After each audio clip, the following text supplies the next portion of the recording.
Ainsi, c'est ce que j'ai fait. Donc, est premier. Donc, au début, j'ai initialisé est premier à true. Donc, si après cette boucle-là, est premier n'a pas été à false, est premier ici sera à true et on pourra afficher ici que A est premier. Sinon, si est premier est passé à false, on va dire ici que quoi? A n'est pas premier. Vous pouvez mettre ici égal true si vous voulez. Mais ce n'est vraiment pas la peine au niveau des conditions. Il va transformer la variable est premier ici par true. Oups, par true. Et c'est bon, il pourra exécuter cela si vraiment est premier est resté à true. Donc, vous pouvez garder ceci comme cela, tout simplement, au lieu de rajouter encore égal true. Ça ne sert à rien. Donc, je vais garder ceci. Donc, de la même manière, j'ai répété la même chose. Donc, comme John, je suis en train de faire quoi? De dupliquer le code. J'ai fait la même chose. Tout ce que j'ai remplacé, c'est A par B. OK? J'ai dupliqué encore la même chose pour C. Donc, j'ai fait la même chose encore. J'ai remplacé juste le A par C. C'est tout. Tentons de voir si ce code marche. Je vais faire GCC. J'espère que vous vous rappelez comment compiler en ligne de commande. -o prog et ./prog.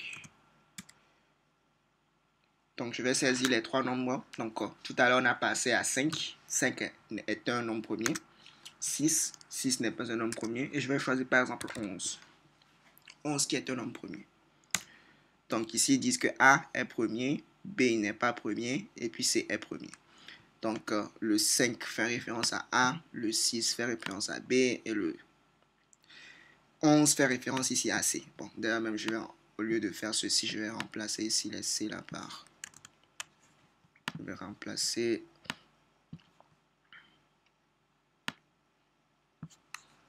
pourcentage D. Et puis, je vais mettre ici A. Pourcentage D. Mettre ici A. Alors, je vais faire ceci rapidement. Alors, après avoir fini de remplacer tout, quand je reprends encore, je saisis 5, je saisis 6, puis je saisis 11. Et voilà, 5 est premier, 6 n'est pas premier, 11 est premier. Mais vous voyez que ceci n'est vraiment pas du tout très bien, parce qu'on a dupliqué du code, on n'a fait que dupliquer du code, et notre boss n'est pas content. Qu'est-ce que l'on peut faire? On va utiliser les fonctions comme notre ami Bob nous l'a conseillé. D'accord?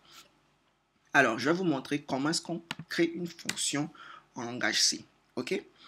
Donc, voici ce qu'on appelle la signature d'une fonction. OK? Signature d'une fonction en langage C. La première des choses, c'est qu'il faut qu'on commence à réfléchir. Donc, une fonction, c'est quoi? C'est un peu similaire aussi comme en maths. En maths, vous avez quoi? F de x égale à peut-être, je ne sais pas, x carré plus 1. D'accord? Ça, c'est ce qu'on fait, c'est ce qu'on a l'habitude de faire, par exemple, en mathématiques. F de x, ici, égale à x carré plus 1. Donc, ça, c'est une fonction. C'est la même chose que l'on va faire. Donc, qu'est-ce qui se passe quand on utilise aussi, quand on est en maths? Quand on dit f de x égale à x carré plus 1, ça veut dire que quoi? On pourra changer le x là par n'importe quelle valeur suivant notre domaine de définition. Peut-être on veut remplacer le x là par 5. Et là, on va remplacer comme ça, 5 comme ceci. Donc, la réponse sera quoi? 5 au carré plus 1. C'est combien? C'est 26. Donc, le 26 là, c'est le résultat de notre fonction, n'est-ce pas? C'est le résultat de notre fonction. C'est la sortie, c'est le output. Le 5 là, ce sera notre input, notre entrée, notre paramètre. D'accord? Souvenez-vous bien de ces termes, notre entrée, notre paramètre. Donc 5, c'est notre entrée, c'est notre paramètre.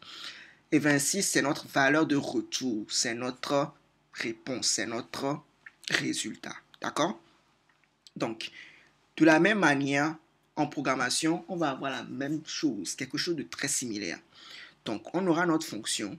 Dans notre fonction, on aura une expression. Donc, on aura notre fonction, par exemple, ici, f de x, comme ceci. On aura une expression comme ça. Et on pourra remplacer à chaque fois le paramètre là qu'on met ici, par exemple, le x dans notre fonction. On pourra la remplacer à chaque fois comme ceci pour obtenir un résultat. Alors, on va le faire. Alors, nous allons utiliser les fonctions pour régler ce problème de duplication là. OK? Donc, de la même manière comme en maths, ok, OK, on va faire quoi? On va créer notre fonction. D'accord? Alors, on va réfléchir un peu. Dans notre fonction, qu'est-ce que l'on veut? On veut vérifier est-ce que le nombre, il est premier ou pas. Et dire, oui, ce nombre est premier, non, ce nombre n'est pas premier. N'est-ce pas? C'est ce que l'on veut. C'est ce que l'on veut faire, n'est-ce pas?